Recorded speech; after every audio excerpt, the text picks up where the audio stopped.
Bonjour, d'habitude je vous présente des kits de Gundam au 144, j'aime beaucoup la collection A-Grade, mais il est temps quand même de vous présenter des kits différents, des kits au 1/100e, c'est pas ce qui manque non plus. De toute façon, on n'est pas prêt d'en voir le bout des kits Gundam qu'il m'est possible de vous présenter. Mais là, dans l'optique, encore une fois, de ma playlist Gunpla venue du passé, ce que je vous propose aujourd'hui, c'est de voir et de découvrir le kit du Double Zeta Gundam en MG, donc en Master Grade au 1/100e. Sachant qu'il n'y a pas très longtemps est sortie une nouvelle version, version KA, qui est donc un peu différente, et c'est l'occasion de vous présenter ce entre guillemets vieux kit qui va bientôt fêter ses 20 ans puisqu'il date de 1999, donc il a 18 ans, et de vous présenter en plus de ça le kit qui, lui, par contre, date carrément de 1986. Donc, lui, il est beaucoup plus vieux. Et là, il a clairement 31 ans, quoi. Et c'est un kit au 1/100e transformable. Voilà. Donc, je me suis dit que ça pourrait être intéressant de faire la comparaison, de vous montrer les deux. Et peut-être même de vous montrer un kit de conversion qu'un ami, Maddox pour ne pas le citer, m'a offert il y a des années, et sans doute vous présenter aussi un kit monté mes papins que j'avais acquis pour justement faire le kit de conversion. Mais on va voir ça tout à l'heure. On va peut-être commencer dans l'ordre en vous présentant le Double Zeta Gundam au 1/100e de 86, et rappelez donc que la série Double Zeta Gundam, pour ceux qui ne le sauraient pas, fait suite à la série Zeta Gundam de 84. C'est toujours une série signée Tomino, et c'est une série qui n'est pas entrée dans la légende autant que Zeta Gundam, parce que le ton qui a été donné par le studio Sunrise à cette série est beaucoup plus léger, beaucoup plus enfantin que Zeta Gundam, même si la fin de la série revient sur un aspect plus sombre. Bon, le fait est que personnellement je n'aime pas cette série, parce que les personnages de Tomino sont d'habitude des têtes à claques, mais là on n'a clairement pas envie de suivre cette bande de gamins qui se retrouvent très rapidement aux commandes, ou en tout cas des mobile suits de, comment dirais-je, du vaisseau de la UEG, et bon, en plus du Zeta Gundam et des précédents mobile suits de la série Zeta Gundam, on se retrouve avec ce Double Zeta Gundam qui est piloté par un héros que je trouve assez moyen, quoi, qui n'est pas très clairement pas le digne successeur de Camille Bidan. Quoi qu'il en soit, le design du Double Zeta, je l'aime bien, mais ça c'est la nostalgie qui parle, parce que je peux pas vous le présenter pour l'instant, je sais pas où je l'ai foutu, mais j'ai comme premier kit de Gundam le Double Zeta Gundam non transformable au 1/144, et pour moi ça avait été une époque, une découverte formidable il y a 30 ans. On rappelle bien, ça devait être en 87, 88. Et bon, c'est un kit qui est très important pour moi, voilà, parce que c'est mon premier Gundam. Et même si c'était un vieux kit d'il y a 30 ans, c'était quand même sympa à faire. Ce Double Zeta Gundam au 1/100e, par contre, je l'ai acheté pas par dépit, mais parce qu'il y avait de bons prix. Si je me trompe pas, j'ai dû l'acheter sur le stand de vendeurs italiens au salon de la maquette il y a plus de 20 ans. Si je me rappelle bien, ça devait être milieu des années 90, vers 94-95. Et j'ai acheté pas mal de kits comme ça que je n'aurais pas pris d'habitude, parce que je sais par expérience que les kits transformables sont une horreur. C'est des kits qui ne tiennent pas, dont les pièces cassent facilement. Et d'ailleurs, tout à l'heure, en essayant de remettre en état pourtant le kit Master Grade qui est beaucoup plus jeune, j'ai perdu au moins 2 pièces. C'est pas grave en soi, parce que comme je le dis, c'est un kit que j'ai acheté pour pouvoir utiliser des pièces de kit de conversion, mais ça n'en reste pas moins rageant. Voilà, comme quoi un jouet, un kit transformable n'est pas un jouet. Et cela dit, les jouets transformables sont tout aussi fragiles, mais bon. Donc, on notera déjà que l'illustration est sympathique, mais montre très clairement de gros problèmes de perspective. C'est signé de Masami Onishi. On y voit d'ailleurs le Zeta Gundam en train de tirer sur un Gazadé des Néozéons. Il me semble que c'est les Néozéons. Et voilà, donc bon, ça représente clairement les illustrations de l'époque. Je préfère celle du modèle 144, mais encore une fois, c'est la nostalgie qui parle. On a une autre illustration ici avec la tête du Double Zeta Gundam. Là, on a le résultat monté et peint. Je rappelle qu'à l'époque, de toute façon, on n'avait pas le choix. L'histoire de Double Zeta Gundam est donc de ce mobile suit transformable. D'autres modèles disponibles chez Bandai, donc le Gazadé, le Mesa, je crois. Bah ça, c'est l'illustration du Double Zeta Gundam au 144. Alors si j'arrive à... Voilà. Que j'ai fait il y a longtemps. Là, je crois que c'est le Marasai, mais je suis pas sûr. Le Hamama, non, c'est pas ça. Je m'y perds avec ces noms, mais bon.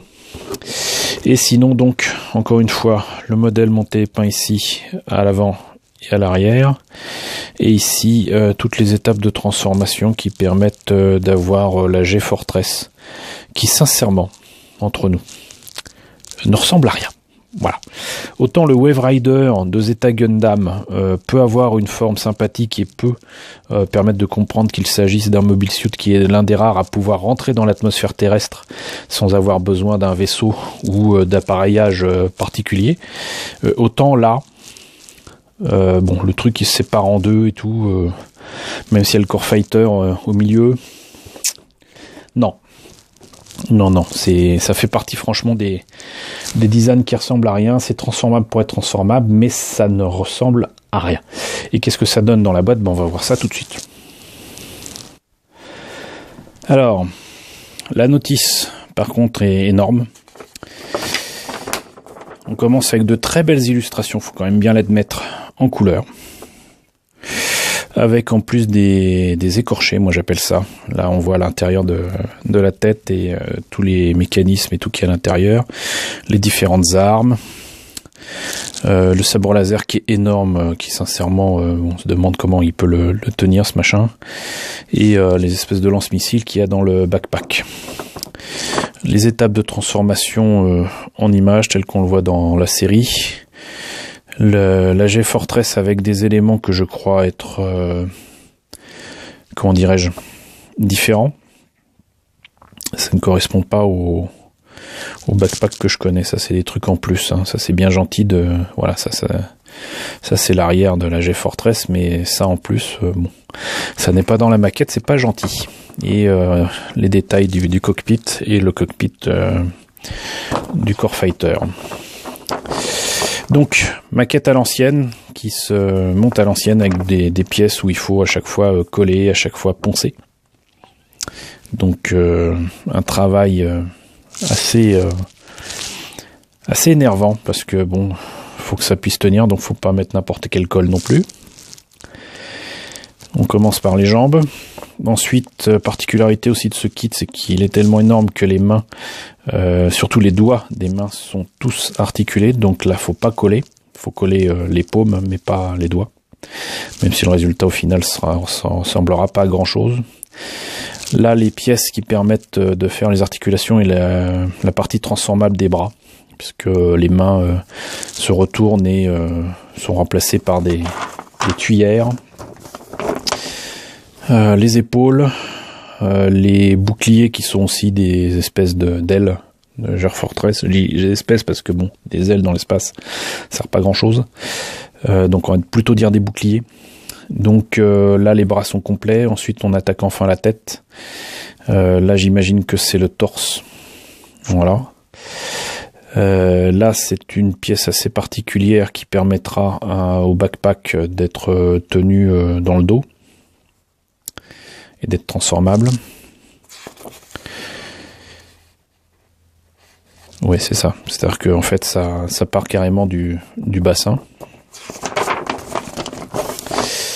On a donc les jambes, le bassin et le backpack. On attaque ensuite le core fighter, qui est transformable bien évidemment. On rajoute les pièces pour faire les bras, le buste, le core fighter, enfin le reste du mecha.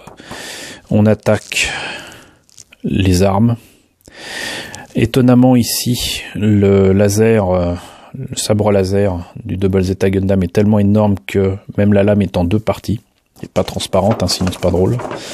Et là, on a tout un récapitulatif sur la façon dont on peut transformer le robot en G-Fortress, qui, encore une fois, pour moi, ne ressemble à rien. Et là, c'est les couleurs à mettre sur les différentes pièces. Alors, vous voyez là, donc, les sabres laser en deux parties. Vous ne verrez pas ça souvent. Pour autant, il y a quand même beaucoup de polycap livrés avec. Vous voyez, les pièces sont pas si mal détaillées. Il y a de quoi faire un truc sympa quand même. Les pièces sont en couleur quand même, donc si quelqu'un voulait le faire en no paint, c'est faisable, mais pas forcément recommandé, puisque là c'est le bleu qu'il faut, là c'est, j'imagine, le jaune qu'il faut en tout cas pour les entrées d'air des différents éléments. Cependant, le pilote n'est pas jaune jusqu'à preuve du contraire. Les épées ne le sont pas non plus. Le cockpit est transparent, mais transparent fumé, comme c'est souvent le cas dans les maquettes des années 80. Ici, les pièces rouges avec essentiellement donc les pieds, des pièces du core fighter, l'arrière du backpack, les boucliers, et quand même quelques pièces en métal pour certaines parties articulées pour éviter que ça casse. Le backpack qui est bleu marine, ainsi que donc les canons, quelques ailettes de ci de là, et enfin des pièces en bleu clair, bleu très clair, et qui représentent donc les jambes, les épaules, le bassin, la tête bien évidemment. Et vous voyez un petit peu ce que ça donne au niveau de la tête. Voilà, c'est les années 80 ça, messieurs, dames. Donc voilà, c'est détaillé, c'est pas si mal, mais ça date quand même. Et comme d'habitude, je vous le dis souvent, mais ces boîtes-là, pour qu'elles tiennent correctement, c'est souvent accompagné de morceaux de carton illustrés, imprimés en couleur. Là, il y a pas mal de beaux dessins de la série. Et ça fait toute la différence. Ça tient vraiment bien les pièces. Ça fait quelque chose de sympa. Donc, un kit que j'avais acheté par curiosité, qui me servira certainement à autre chose que de faire le Double Zeta Gundam tel quel. Et on va passer immédiatement au Master Grade. La boîte est tellement grosse que j'étais obligé d'éloigner la caméra pour pouvoir tout filmer. Donc une très grosse boîte, hein, qu'on peut comparer avec cette boîte là qui est pas petite, hein, mais quand même nettement plus grande. Bien évidemment, le Master Grade, c'est quand même autre chose. Dans le milieu des années 90, lancement de la collection Master Grade par Bandai avec les Gundam de base, et le Double Zeta en faisait forcément partie, mais il tardera un petit peu à arriver, puisque la collection Master Grade débute en 95, et qu'on avait par exemple même le Zeta Gundam en 96, et le Double Zeta Gundam n'arrive qu'en 99, soit 3 ans plus tard, hein, et 4 ans après le lancement de cette gamme. C'est quand même pas rien. L'illustration est sympathique, mais pour moi ne vend clairement pas du rêve, hein. C'est quand même un peu dommage. Belle présentation cependant de la boîte, puisque même si on est supposé savoir ce que ça représente, le Double Zeta Gundam est devant le numéro de code et le nom du mecha. Donc c'est sympa, moi j'aime bien ce genre de choses, mais l'illustration est un peu quelconque. Le mecha monté et peint ressemble à ceci, c'est quand même autre chose là aussi. Les techniques ont évolué. Là, on a quand même un sabre laser transparent et en une seule pièce. Et malheureusement, c'est encore transformable. Donc là, il y a quelques détails qui sont montrés avec toutes les tuyères en rouge. Je sais pas en quoi c'est intéressant. là, donc on a le Double Zeta Gundam qui est donc monté et peint avec une vue avant, une vue arrière. La partie avant avec le buste qui devient le corps top, le corps base avec donc le backpack et les jambes avec le comment on appelle ça, le Core Fighter tout seul. La J-Fortress, donc c'est la totalité du Double Zeta Gundam transformé. Et voilà. Donc ce kit là par contre était vendu à 4000 yens. Donc ça fait à peu près dans les 35 euros. D'ailleurs je ne crois pas avoir donné le prix du vieux kit. C'était à 2200 yens, ce qui nous fait à peu près 18 ou 20 euros. C'est quand même pas donné, hein, même pour l'époque. Et qu'est-ce que ça donne à l'intérieur? On va voir ça tout de suite. Alors il me faut dire que quand même les Master Grade à l'époque, je sais pas ce qu'il en est maintenant, mais soignaient vraiment la présentation. Et là vous voyez, vous n'avez pas encore découvert les pièces, que vous avez déjà une superbe photo du modèle monté et peint. Et c'est absolument magique parce que du coup on l'a pas encore ouvert, on l'a pas encore monté, qu'on voit déjà ce que ça va donner. Et en plus, si je me trompe pas, on n'est pas très loin de la taille du vrai kit. Et donc c'est bien, voilà, c'est juste magnifique. Où est la notice? Vous voyez, il y a beaucoup de pièces, j'ai rien enlevé de ces sachets. Et là donc Master Grade, ça envoie du rêve même au niveau de la notice. Donc en couleur et pouf en noir et blanc avec des dessins qui ont été faits spécialement pour le Master Grade. Là les versions en CGI, puisque c'est des maquettes qui avaient déjà été comment dirais-je, conçues sur ordinateur. Les différents autocollants à placer, j'imagine, à droite à gauche. Les pièces en présence, il y en a un bon paquet. Et là, pour autant, quand même quelques pièces à l'ancienne ici, mais beaucoup de détails et beaucoup de pièces qui ne nécessitent pas d'être nécessairement collées ou peintes. Les mains sont pas entièrement articulées, il n'y a que l'index, le pouce et le reste des doigts qui sont articulés, pas la totale.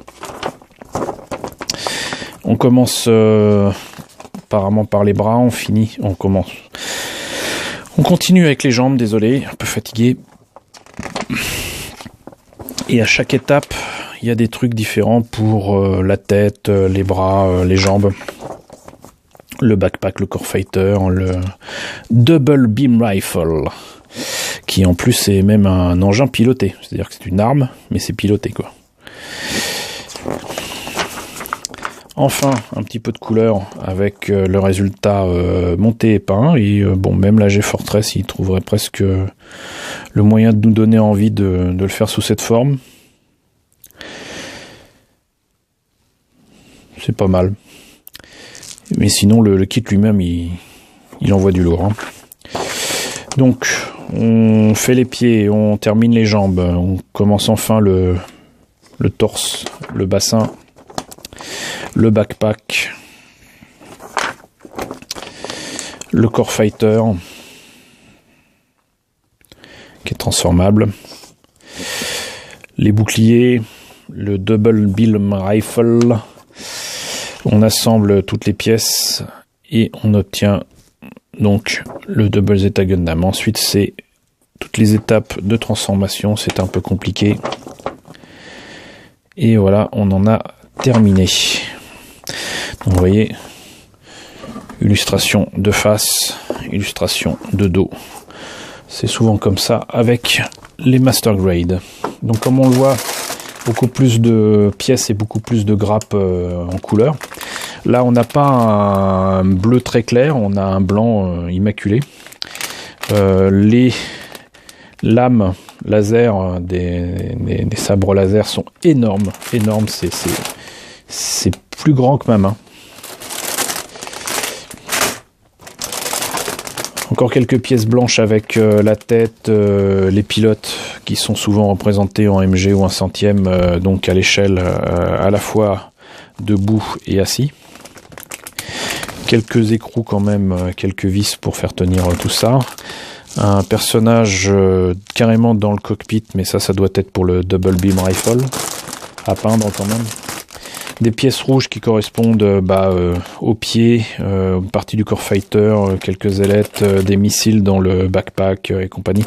Ça, cette pièce-là, je peux vous dire qu'elle est extrêmement fragile. Les pièces bleues qui représentent donc certaines parties là, surtout des épaules en fait, visiblement. Là, des trains d'atterrissage. Je supposais que vous fassiez vraiment la G-Fortress. Une partie des épaules et des bras.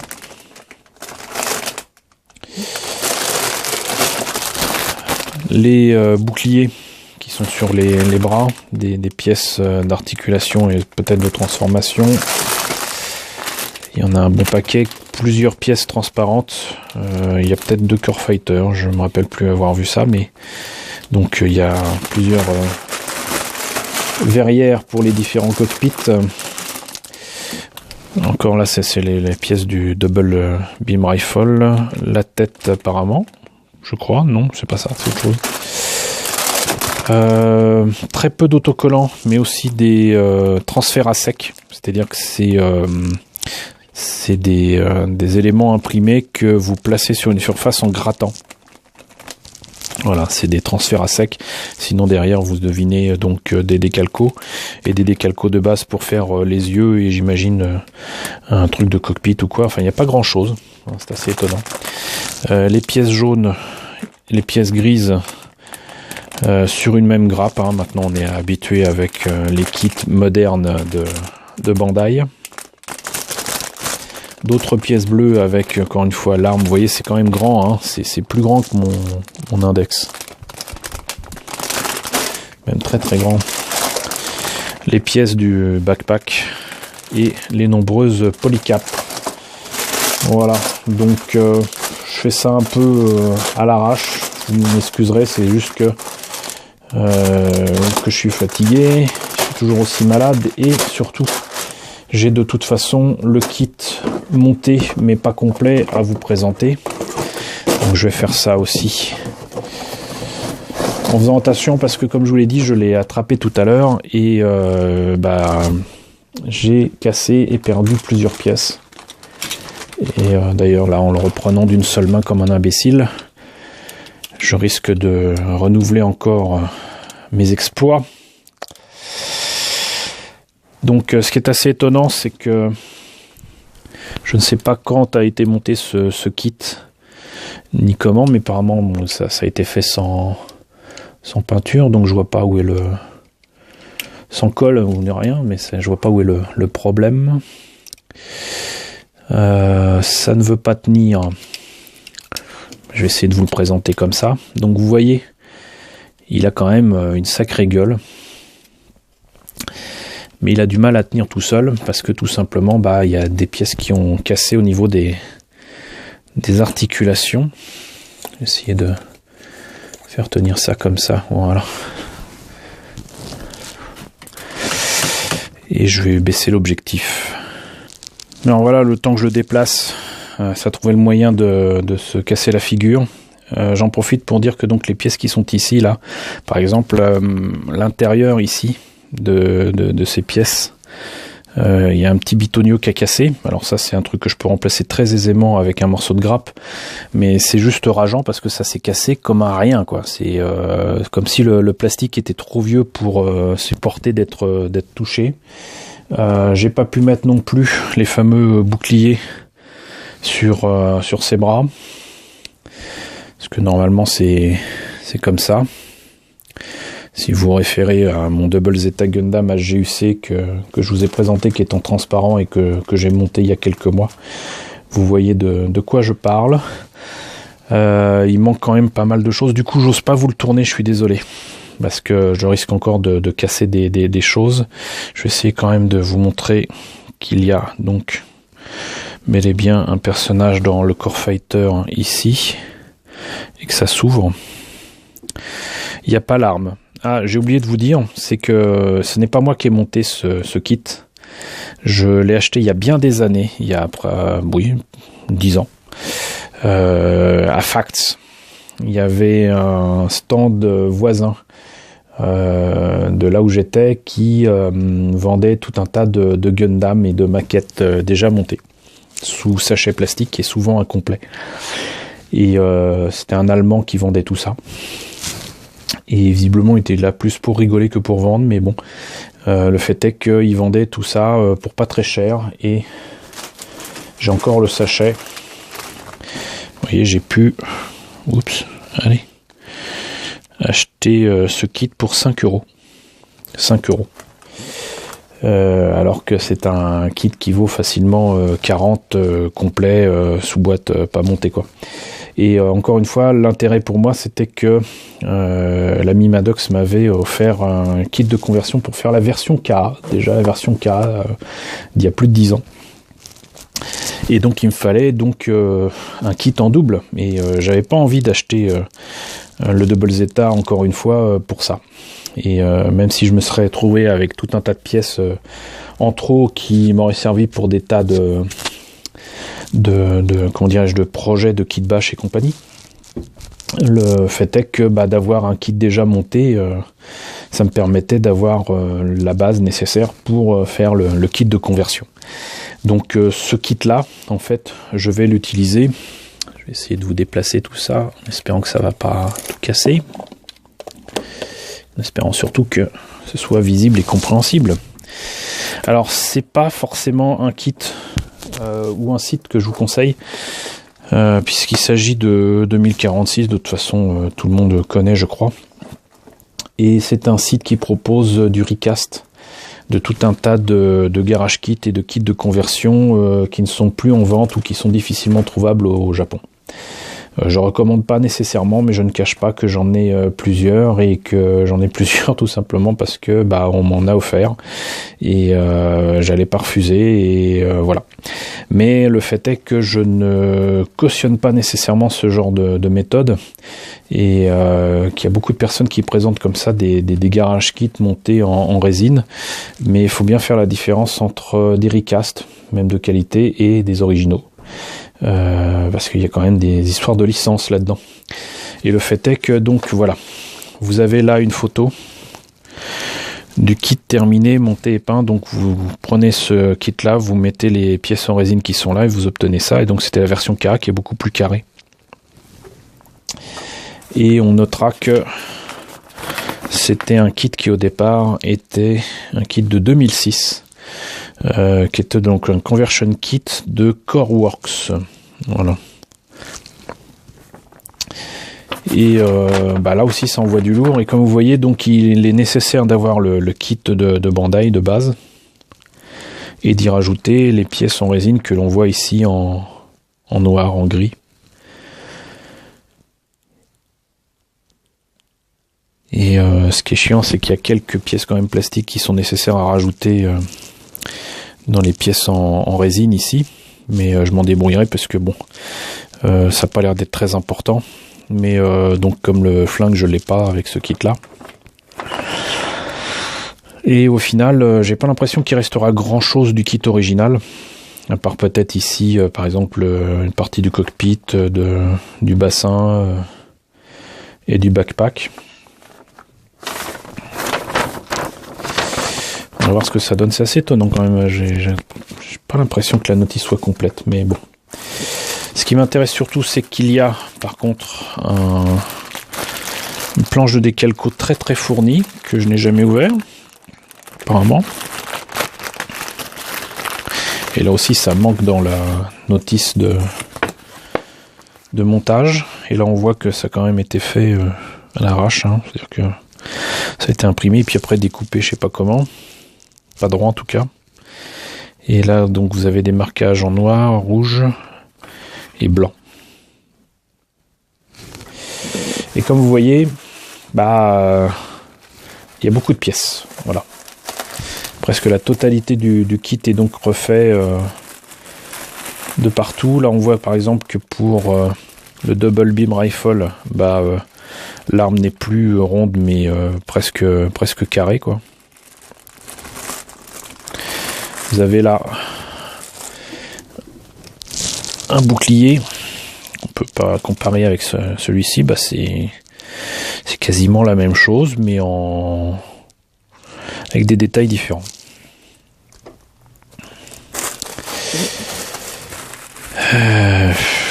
Vous sortir toutes les pièces, ça servirait à rien.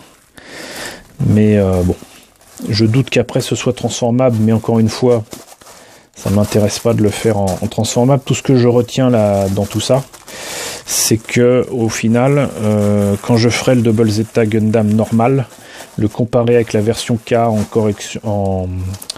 conversion kit, ça peut être intéressant. Et surtout, dans les deux cas, de toute façon, je ne ferai pas de version G-Fortress transformable, ça c'est sûr et certain. Donc ça m'évitera beaucoup de boulot. Et peut-être même me permettra de solidifier ce brave kit, qui sinon, visiblement, a décidé de tomber en pièces, en mauvais jeu de mots. Voilà, donc bah écoutez, c'était la présentation du Double Zeta Gundam au 1/100e dans 3 versions qui sont donc le kit des années 80 de 1986 au 1/100e transformable, le kit de 1999 Master Grade au 1/100e transformable et enfin le kit de conversion qui permet de faire la version K qui était proposée par Curworks en 2006. Voilà, bah écoutez, malgré quelques petits problèmes, j'espère que cette présentation vous aura quand même intéressé. N'hésitez pas à me dire ce que vous en pensez dans la section commentaires. N'hésitez pas à liker, n'hésitez pas à partager, n'hésitez pas à vous abonner si ce n'est pas déjà le cas. Et je vous retrouve très bientôt pour la présentation de nouveaux Gunpla venus du passé.